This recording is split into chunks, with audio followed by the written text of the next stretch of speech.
We are going to cover a fair bit of territory as we look at this, and I'd encourage you to stick with me. It's not a boring topic, so I think that we'll be okay with that. It's been hard work. I found the preparation for this particular talk to be difficult, probably the most difficult so far of these talks on Ephesians. Particularly, I've done a lot of listening, podcasts and other things. I've actually read a new book, particularly with this sermon in mind, and gone back through the commentaries and been back through previous notes that I have written down myself. And I've preached on this passage many, many times, mostly at weddings, I might add. It's really been quite a struggle to grapple with all of these things, and there's so much that's a part of it.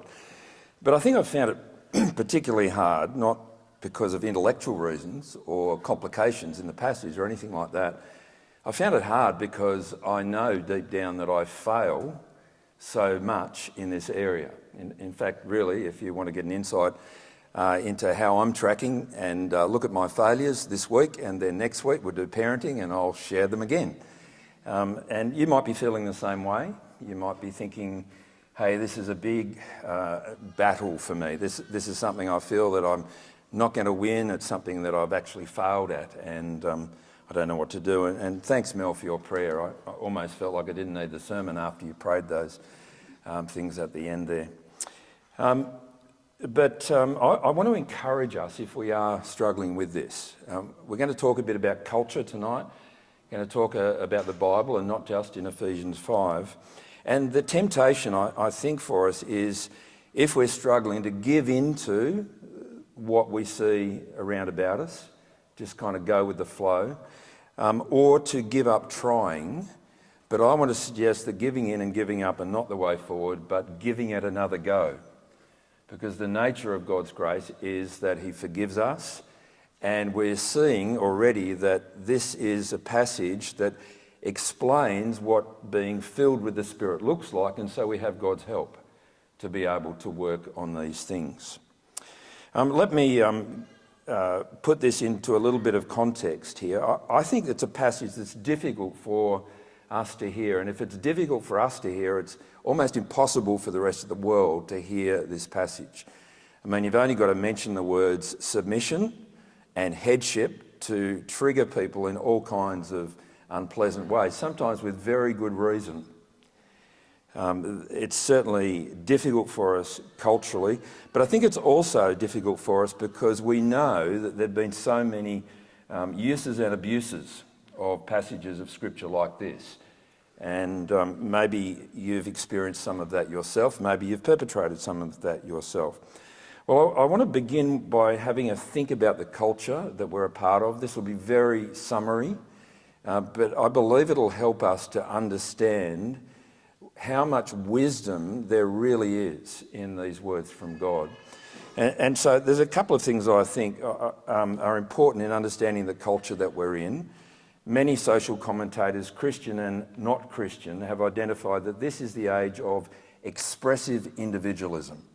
Expressive individualism. And by that, it really has to do with our identity being found as we look within. We will determine our own identities. We won't be fitted into a particular box. We're not ones who are following on particular stereotypes. No, we will be the masters or whatever of our own destiny. It's expressive individualism, and we see that in so many areas of society. But we're also living, and have been for the last 60-something years, in the most recent and probably most profound sexual revolution that the world has experienced. You go back to the 1960s, pretty much around the time when I was born, the contraceptive pill is entering into society, widespread, and what that enabled was a discoupling of sex from procreation.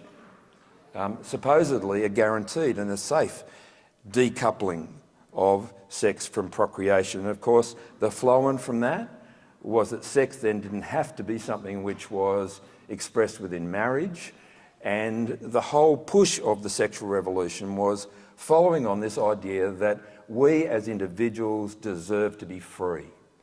And it had various forms on it. Particularly, I think, a feminist form of this, because there was so much association with the controls of the past, the controls of religion in particular, various taboos and social understanding really constraining women. And so a great deal of emphasis on working for freedom. And of course that was true right across society. There was, and probably still is, the glass ceiling. There were some areas of work that women weren't welcome. It might have been in the STEM sort of area, science, technology and whatnot, that it was seen not to be the place for women. And so women, maybe if they were thinking of becoming engineers, scientists, doctors or whatever, were actually dissuaded from that. This was seen to be the men's domain. And things have changed, haven't they? And so much for the good in this area. But when it comes to thinking about what's going on in our sexual behaviour, in marriage and relationships and so on, it's opened up a world to us. It's opened up a world where you've got options. Options that you can be married. Sure, you can still be married if you want to be married, but why would you bother being married these days? There are de facto, maybe there's something there, Freudian perhaps, but there are de facto marriages or relationships that are available. Sex before marriage, you can have many relationships over the course of time. You choose, really. There are options. It's about your freedom. It's about you expressing yourself the way that you want to. If you want to engage in hookup culture, well, that's your business. If you want to indulge in porn, that's your business. And of course, LGTB, if you want to be lesbian, if you want to be gay, if you want to be bisexual, if you want to be transsexual, look, it's all freedom to be the person that you want to be. And so many would look at the impact of the last 60 years and go, what a great time to be alive.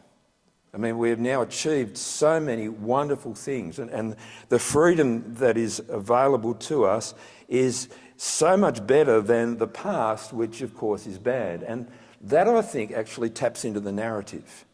So the narrative for the sexual revolution is kind of like the bad that was outdated and the past that's outdated, therefore it's bad. Like you look back at the past, it's bad. You look at the present and it's good. And you have optimism towards the future. That is, if you continue the trajectory that you're on, then things will be better still. Now, I'll come back to that. And of course, the results of this, all kinds of significant changes have happened, not just in society, but psychologically, I think, and relationally as well. Sex has become, for many people, a leisure activity. Expectations of sexual behaviour are very different to what they used to be. Pornography has become absolutely ubiquitous, mainstream, and we now have these little delivery devices for pornography that you can put in your pocket or sit on your desk. It is absolutely massive. I understand that one of the big porn sites, Pornhub, actually has, when I was reading this, the 10th biggest hit rate of any site in the world, more than, I think, sites like Amazon. So extraordinary influence. And what I want us to see is that this is the air that we breathe now. Right? This is just the world that we are in.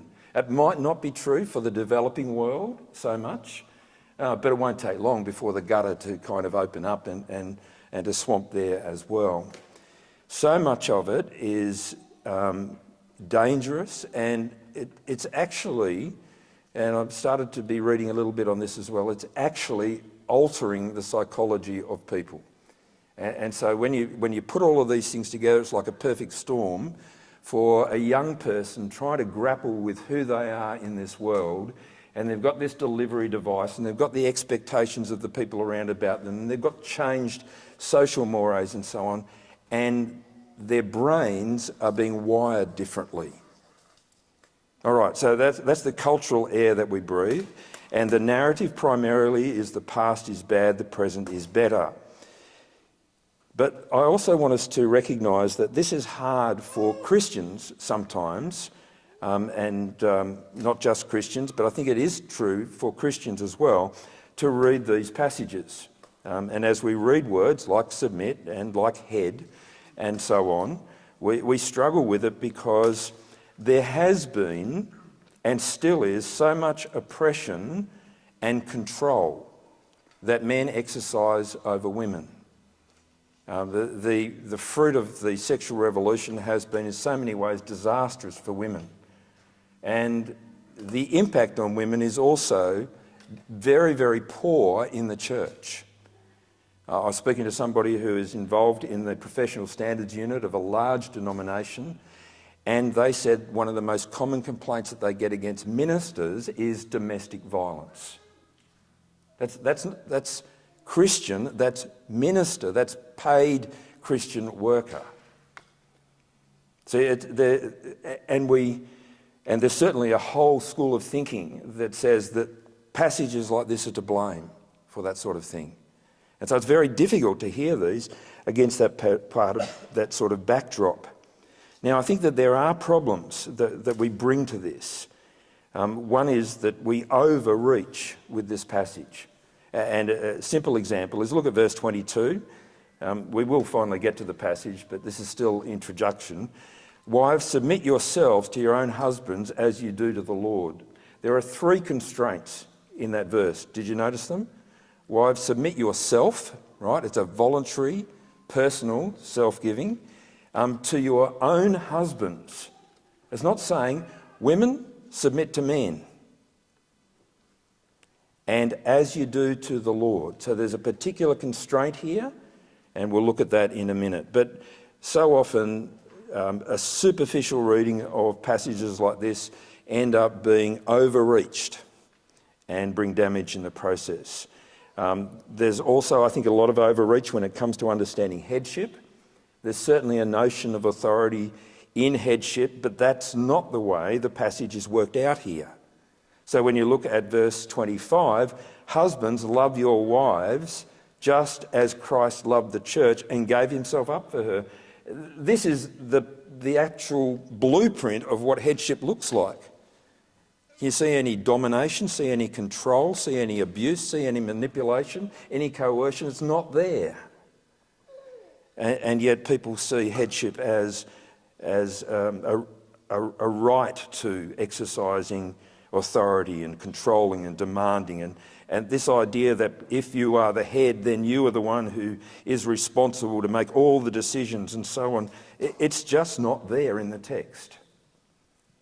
Alongside this, of course, there is the reality of domestic violence. I've already given an example of this, but 98% of domestic violence is committed by men. 98%. Towards women mainly, but it's also towards men sometimes.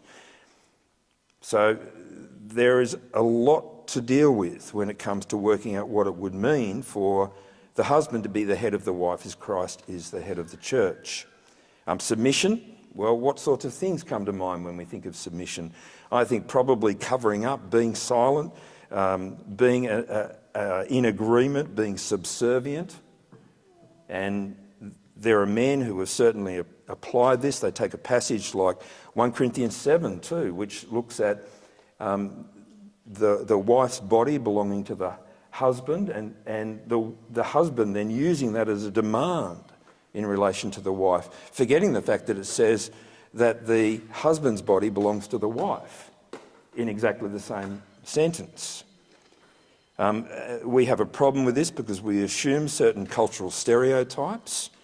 We kind of go back to maybe the wonderful days of the 1950s in middle-class America. You can read books on men and women in the church, and they have application chapters that read far more like a kind of black and white sitcom than they do what the Bible is saying. So there's so many areas.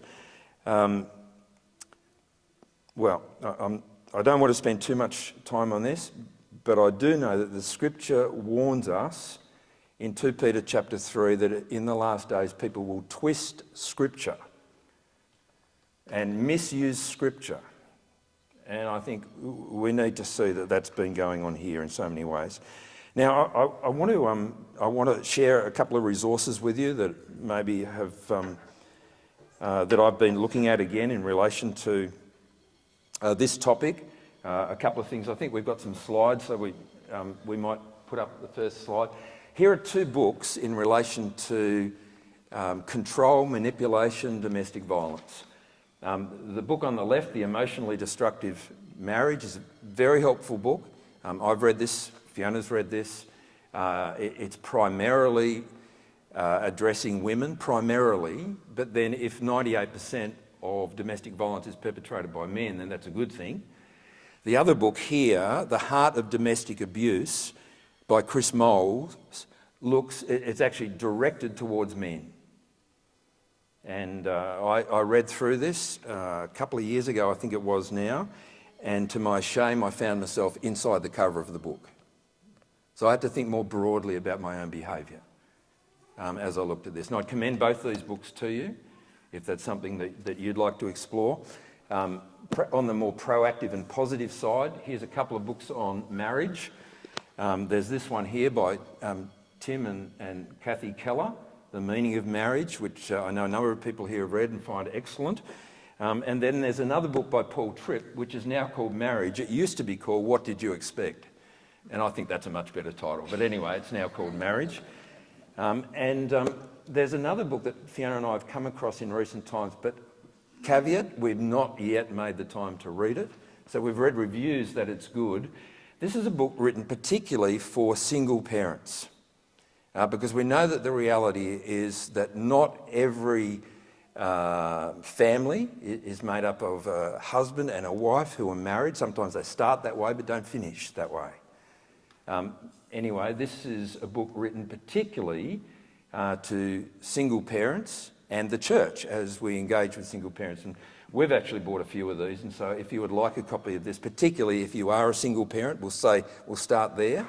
Just see Fiona afterwards. There's some on the desk that you can have a look at. All right. Well, and I'll mention the next book, but I'll come back to it. I've been reading this book during the week. It's the next slide. This is a book. It's not written by a Christian. It's called The Case Against the Sexual Revolution, A New Guide to Sex in the 21st Century, written particularly critiquing how successful the sexual revolution has been. So, okay, so we can get rid of the slides now. Marriage in the Bible. So if you're following along on the handout, we're now onto the second page, and we will get to this text, but stick with me. I've had this passage read at weddings and heard people scoff and laugh. It's a struggle. It's hard to hear. But one of the things I think we need to realise is that there is so much of Scripture that addresses marriage. I couldn't believe it, but when I got married, the minister of the church that we went to preached something that I needed to apply to my marriage every week for months. Every week.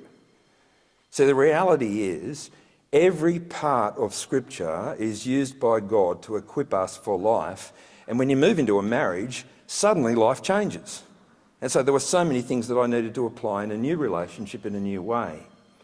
But there are some other very important, in fact, profoundly important passages that have to do with marriage. 1 Corinthians 11, you might want to look at it another time. 1 Corinthians 7, 1 Peter chapter 3, very similar passage actually to this one. But I want to read one from the Old Testament. And I'm going to turn to, and if you've got a Bible there, you might like to turn as well. I'm sorry I didn't put it on the screen, I should have. To Proverbs chapter 31. Now, as I read this and make some comments on it, just picture this in your minds. What do you think people looking in on the church would think that an ancient religious document would have to say about the ideal wife? Probably keep her bound up in the kitchen and the bedroom, quiet, submissive, covered up, not working, and so on. All right, but well, listen to this. I'm going to spend a little bit of time on this. 3,000 years ago, this was the wisdom. A wife of noble character who can find. She's worth far more than rubies. Her husband has full confidence in her and lacks nothing of value. She brings him good, not harm, all the days of her life. She selects wool and flax and works with eager hands. She's like the merchant ships bringing him food from afar. She gets up while it's still night and she provides food for her family and portions for her female servants. So at the start there, you've got a picture which is very much based around home life, around the relationship with the husband, with the children. She's industrious. She works hard at providing for them. She's motivated to do that. Or if you come down a little bit further, you see in verse 22, she makes coverings for her bed. She's clothed in fine linen and purple. I think that's probably an image of creating intimacy, sexual intimacy with the husband, that she's dressing herself in the bed in a particular way. Down in verse 27, she watches over the affairs of her household and does not eat the bread of idleness. Now, just reading a few verses there, you get a woman who's got agency, right? She's in control of herself. She's making decisions, and she's committed to deliberately providing for her family. She works hard at doing that. She's providing for children. She's loving her husband. And that might be a picture that people would identify with. But listen also to this. Again, 3,000 years ago. Verse 16, she considers a field and buys it. Out of her earnings, she plants a vineyard. She sets about her work vigorously. Her arms are strong for her tasks.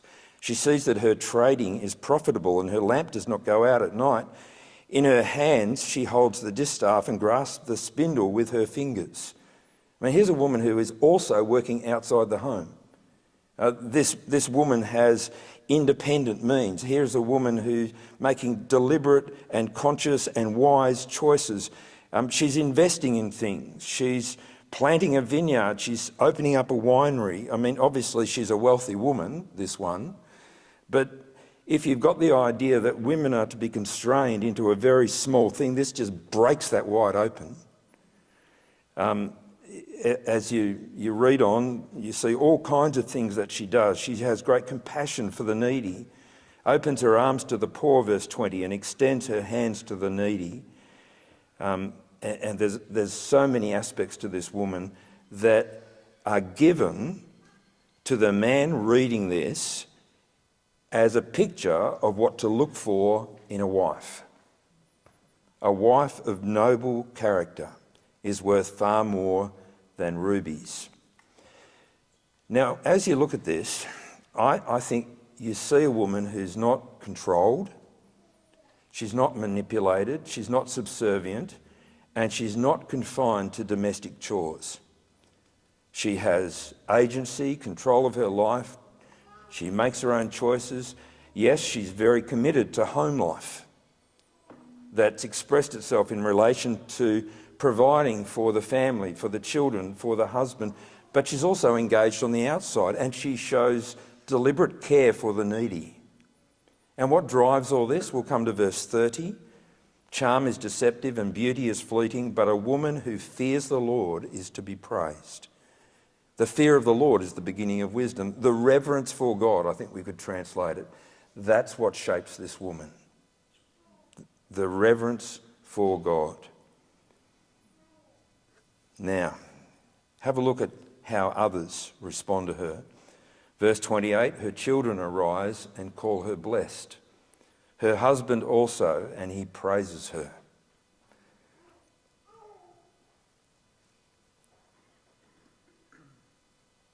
That verse, I think, highlights my failure. A lack of appreciation, a lack of praise, a lack of thankfulness, gratitude, so often. And look at verse 31. Honour her for all that her hands have done, and let her works bring her praise at the city gate. Who's at the city gate? Well, the husband. He's there amongst the elders. He's obviously in a position of authority. And he is to praise her for what she does and obviously to declare her praises to the others that are with him. See, it's a very different picture, isn't it, to the idea of dominance, control, and pathetic submission. It's not that. And God has one word. So however we understand Ephesians 5, we've got to understand it in the whole of Scripture. And I bring this to you, having been helped to explore this connection, particularly throughout this week, and just think about not just focusing through one lens, but to look more broadly. Now, we will get to the passage, but I just want to say one more thing about the air that we breathe.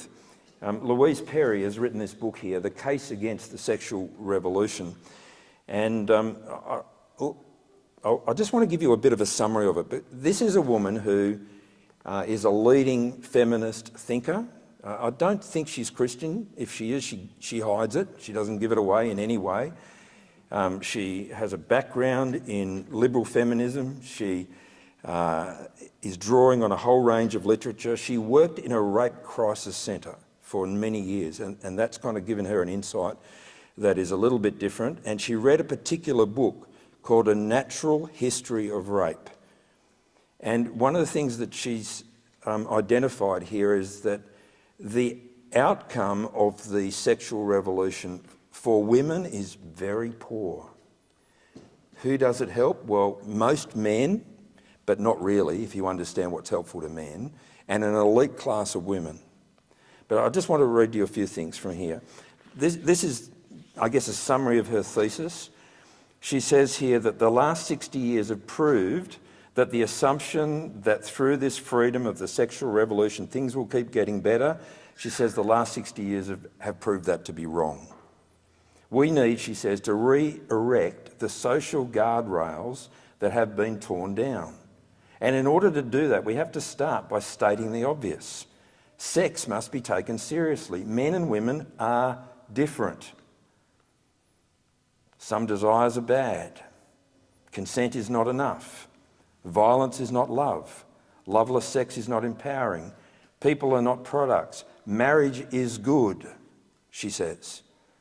And above all, listen to your mother.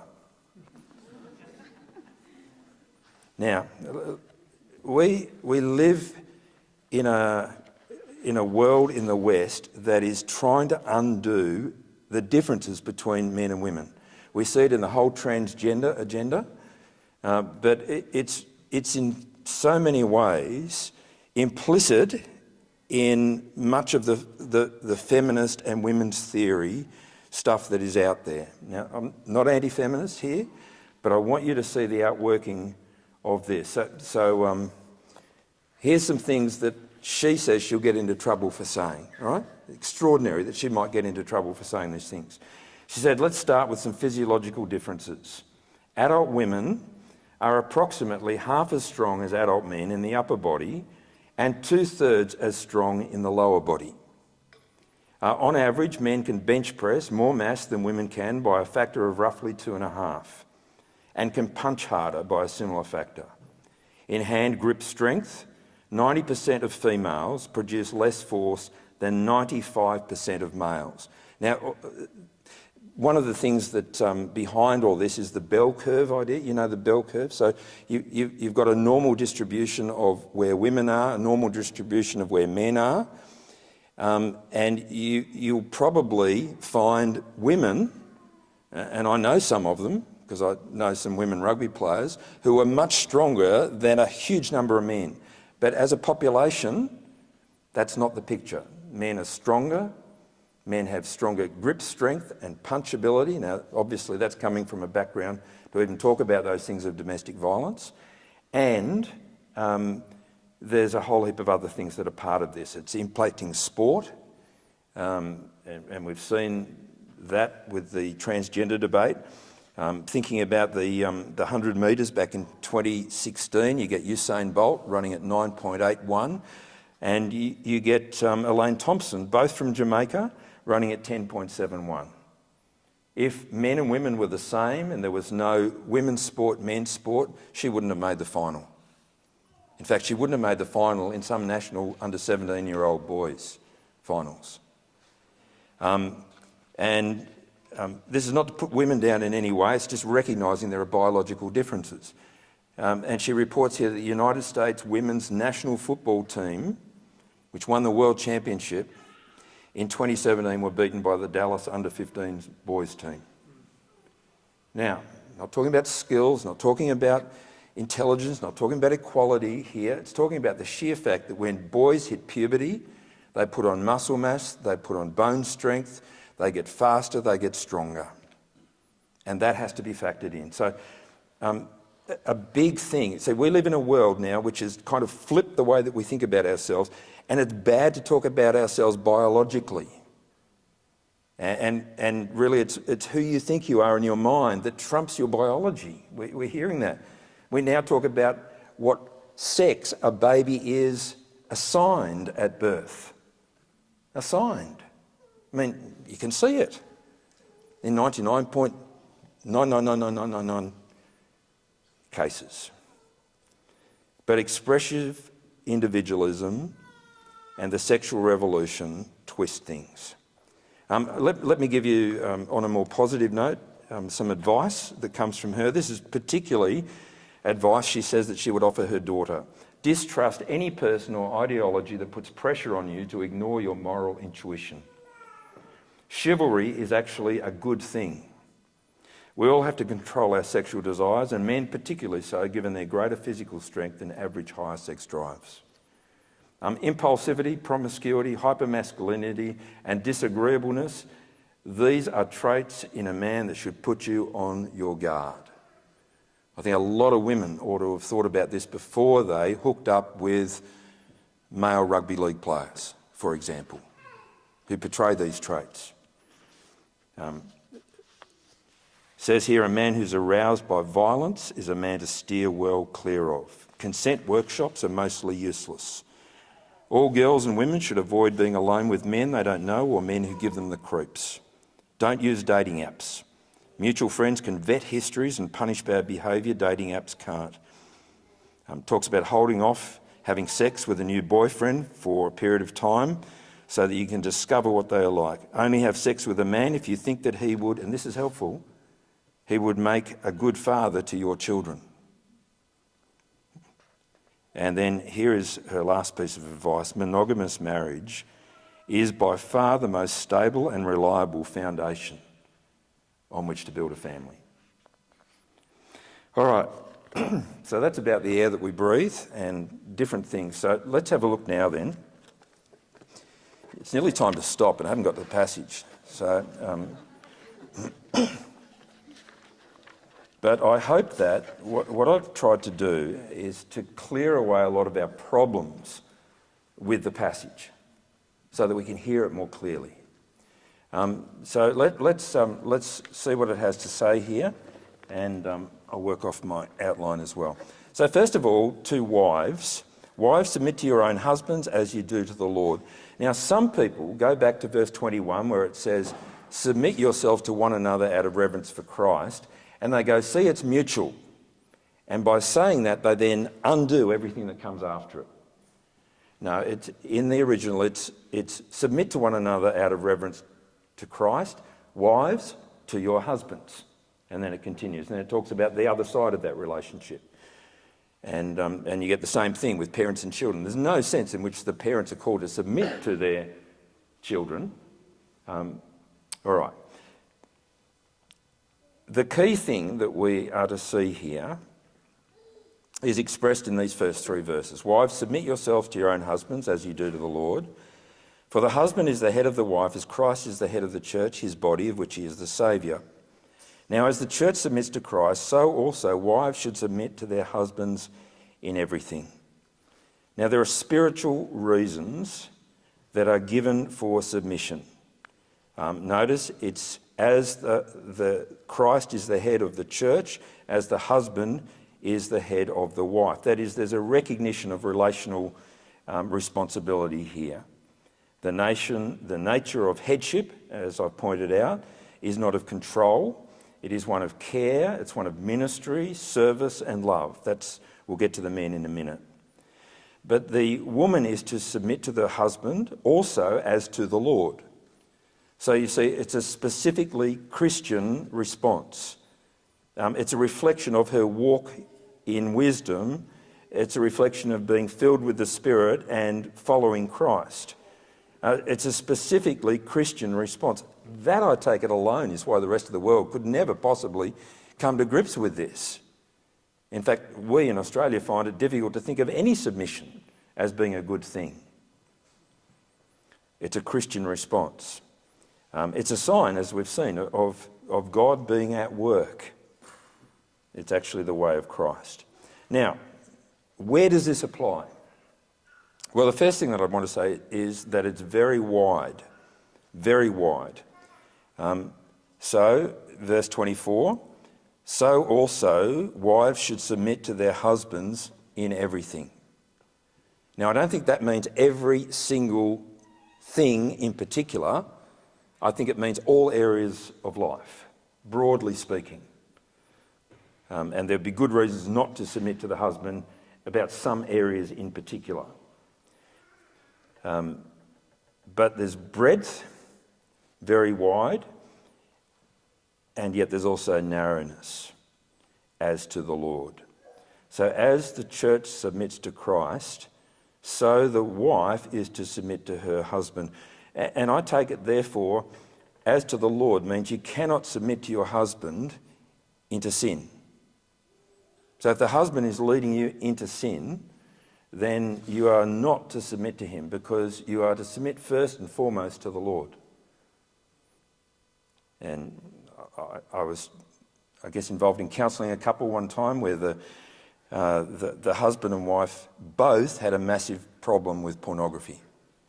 It was him firstly, and then he encouraged his wife to watch it with them, and then it became almost a necessary backdrop to their sexual relationship. Now, take that back to when it first started. She should not have submitted to the husband's will at that point of time.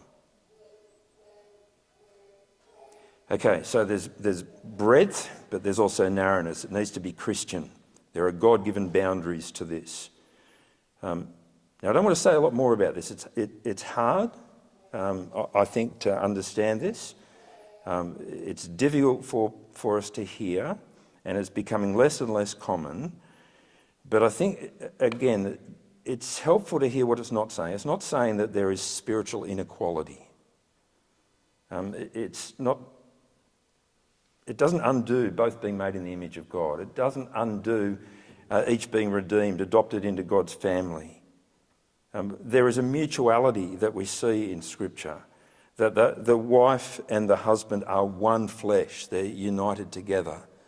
That the woman's body belongs to the husband's body belongs to the wife, and so on. Nor is it implying weakness or inferiority. In fact, you get the example of Jesus in Philippians 2 and in 1 Corinthians 11, submitting to the Father. And it's certainly not 1950s middle-class cultural stereotypes. So let me go then to blokes. Now, the key thing that's said to fellas is in verse 25.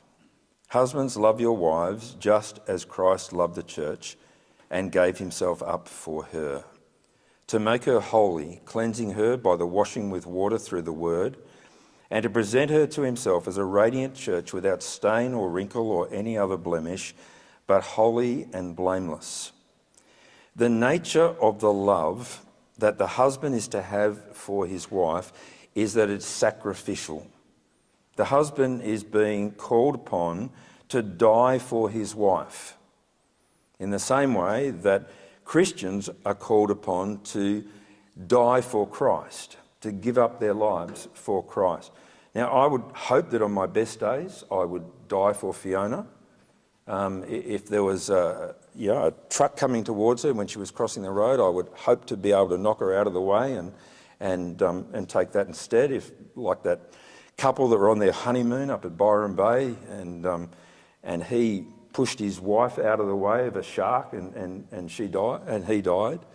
I'd hope that I'd do that, but it's the day-to-day, it's the decision by decision. Am I dying to myself? Am I giving up my life for my wife? That's, I think, the real challenge. Not the big things that we can kind of hope that in in the heat of the moment we would do the right thing, but do I do the right thing in the small things, in the day-to-day things, in the domestic things, in the things where I'm exhausted, when I'm tired, when there's stress, when we're irritable? In that context, will I sacrifice myself for my wife? That's the calling here. Just as Christ loved the church and gave himself up for her. Now, there are spiritual reasons here, notice.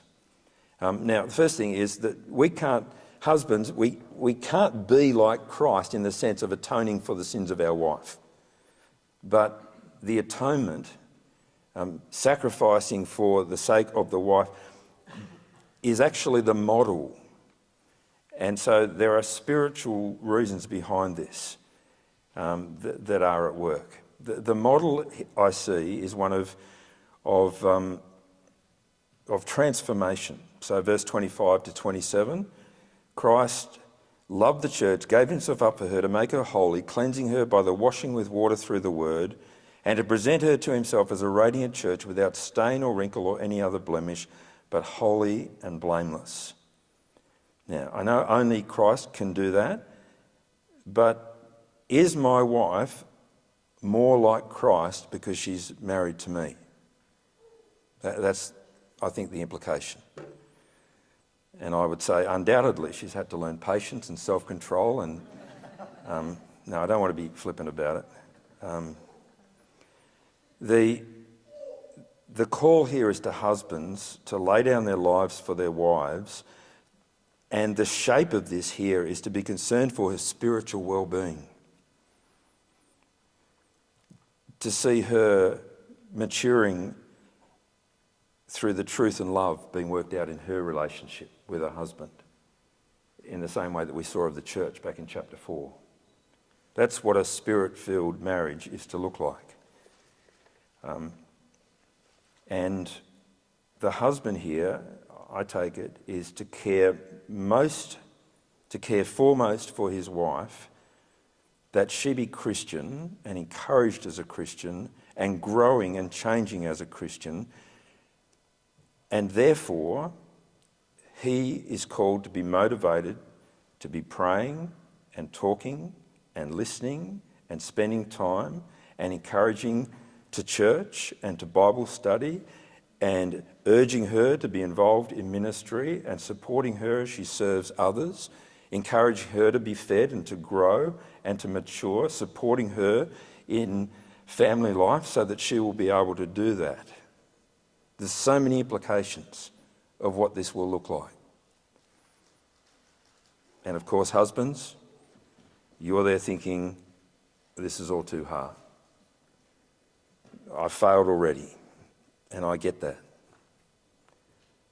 But let's not give in and let's not give up. Let's give it another go. Let's encourage one another to support those of us here who are married in their relationships.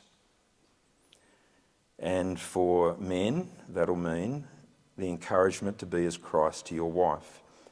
Now, there's a picture here of loving your wife in the same way husbands ought to love their wives as their own bodies. The word in the original is literally love their wives as their own flesh, which I point that out because later you'll get the connection to the passage from Genesis where it says, for this reason a man will leave his father and mother and be united to his wife, and the two will become one flesh. So it's not saying here, you've got to learn to love yourself so that you can then love your wife.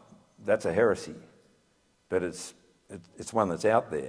If you can't love yourself first, and in fact I was reading something during the week where a woman actually said, I didn't leave him because I didn't love him. I left him because I needed to love myself more.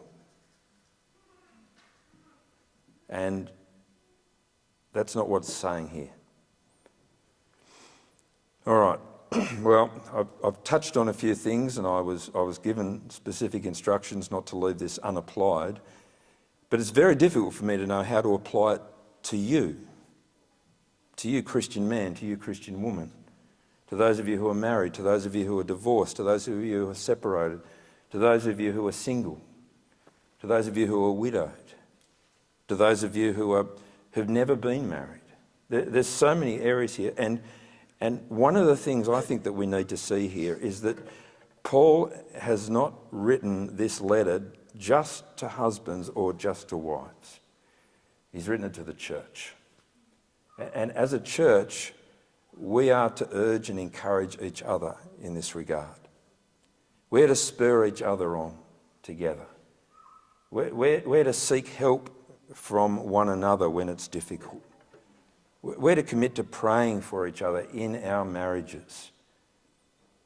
We ought to commit, as those of you who are parents, to praying for and nurturing and teaching and urging and instructing our kids in this whole area of relationships, sexuality, and the management of the internet. Because the internet is another parent who gets more time with your kids than you do. Well, that could be true, and it so often is. I know that I've now gone on for too long, but I'm actually keen to have a question time. So what we might do is have a break where parents can get kids, and then for those who'd like to stay and have comments and questions, after about 5 minutes we might just reconvene. And if you don't want to be part of that, that's fine. But if you would like to be a part of that, then we will just gather again here. Oh, do we? Oh, this thing here is wrong. Oh, okay. All right. Well, look, I want to point it to something else, right? This is absolutely hot off the press, but I point to it by way of application. So if you have a look on the back of this form, you'll notice that the Point Community Church are putting on a marriage course. Now, the marriage course, it's following the 7 videos from Alpha, or from the Alpha organisation. And they did this a couple of years ago. I think Marty and Ness were involved in helping with this, and other people here have been along to it. I know that we actually dominated 2 years ago. There were more SALT people at it than there were Point people. And so when I asked their pastor earlier this year, are you putting it on? He said no. But I've discovered it's happening. And so I rang another pastor, and he said, sure, love to have you. So if you would like to, and if you would benefit from being part of 7 weeks where you'll have a meal together and you'll get time on your own to watch a video and then discuss how that's going in your marriage, sign up. And I'd recommend doing it tonight. Spaces are limited, and I couldn't find a smarter link to the form, so you need to make sure you get all the zeros and minus signs correct when you type it into your computer. Let me just summarise a couple of things and then I'll start to take some questions. So I want to put it back into Ephesians, right? This is about walking in wisdom. This is about walking in wisdom in the area of marriage. This is husbands loving as Christ does, and wives submitting to the husband. And I think the best way of understanding what this means is actually there in the summary verse of the passage. I come down to verse 33. Now he goes into some theological stuff about how Christ and the church are kind of the blueprint for a husband and the wife in marriage. He says this is a profound mystery. And then in verse 33 he says, however, each one of you must love his wife as he loves himself, and the wife must respect her husband. So if you want a summary, in fact, if you struggle, and I think a lot of people struggle with the language of submit, because it is laden with subservience and control and manipulation and being a doormat and so on, stick with this. However, each one of you must love his wife as he loves himself, and his wife must respect her husband. So for men, love; for women, respect. That, I think. And it's coming at it from different angles that will create the outworking of this wonderful unity. it's not by removing gender difference. It's actually affirming it and being a Christian man and being a Christian woman and creating a Christian marriage. All right, well, thank you. Any questions or comments? What do you think the biblical definition of respect is? Like, we know that what respect is, but what do you think he's actually meaning in context, and what does that look like biblically? Yeah, well, you're not going to like the actual word. Well, sorry, you might love it, Tammy. But the actual word here is the word fear, her husband, which would be even worse as a modern translation. So it's fear with the sense of reverence for, like respect for. So what does that mean? Well, I think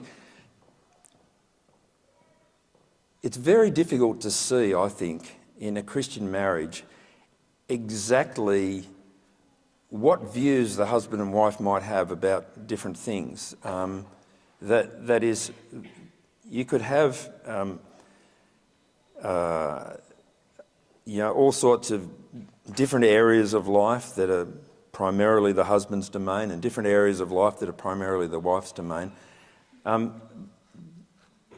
the heart of this is not the things that you do. It's what's going on in the heart. And so for the husband, Christ calls us to have the heart of putting the wife first, sacrificing self-interest for the wife. To the wife, Christ calls her to honour the husband, concerned for his interests first. They're kind of the same. It's very egalitarian, if you like, but it's not egalitarian in a way that flattens everything down to, well, we're just people, where gender's irrelevant, sex is irrelevant, roles are irrelevant. It's no, we have this one flesh union, which is like it's built in physically, obviously. For the man, the sex is giving, and for the woman, it's receiving, and there's different aspects of the sexual relationship that create the one flesh union, but it's to be complementary also emotionally and psychologically, relationally, in the pattern of the marriage. There is a book out there by somebody, and it's called Love and Respect. I just can't remember who it's by, but and I haven't looked at it in a long, long time. But I think it actually comes at this from different angles, and it's helpful. Dave, you talked a lot about actions in the sense of love and respect and how it impacts a relationship, but what can you say in regards to communication in a way that a lot of it has to do, like I've read Love and Respect book, and it has lots to do with how we can show love and respect a lot in how we speak, and how that's often like the first grade of how we can address that in a way of stepping forward. Yeah, no, thank you. How can we express this, and how does it relate to how we speak? I think before it relates to how we speak, it relates to how we listen. I think if our first thought is to listen to what our husband or our wife is saying, we looked at James earlier, and we are to be quick to listen and slow to speak. And I think so many of my failures in having conflict at home is just not really listening. Not listening for the intent, not listening for what's driving this. And I listen to find something that I can catch Fiona out in being wrong at. So when the example gets used that I can justify, I'll hone in on that instead of listening to what's really behind that. And so we've been married 40 years, and it's still a problem. I'm still slow to listen to what's really going on. And Paul Tripp would say, my inner lawyer is very quick to defend myself. And so listening a lot. And look, Fiona and I do a lot of pre-marriage preparation with couples. There are two things that no matter how people's results, that we do a quiz with them, how the results go, there are two topics that we always deal with. One is communication, the other is conflict resolution. Because if you can't communicate, then you don't have the tools to work through anything else. And if you can't resolve the conflicts, then you'll get stuck at any point of breakdown. And so I think these are two areas, and obviously the most important key in all of this is listening to each other. I think probably so many conflicts would just evaporate if we were really listening. Yeah, Katie.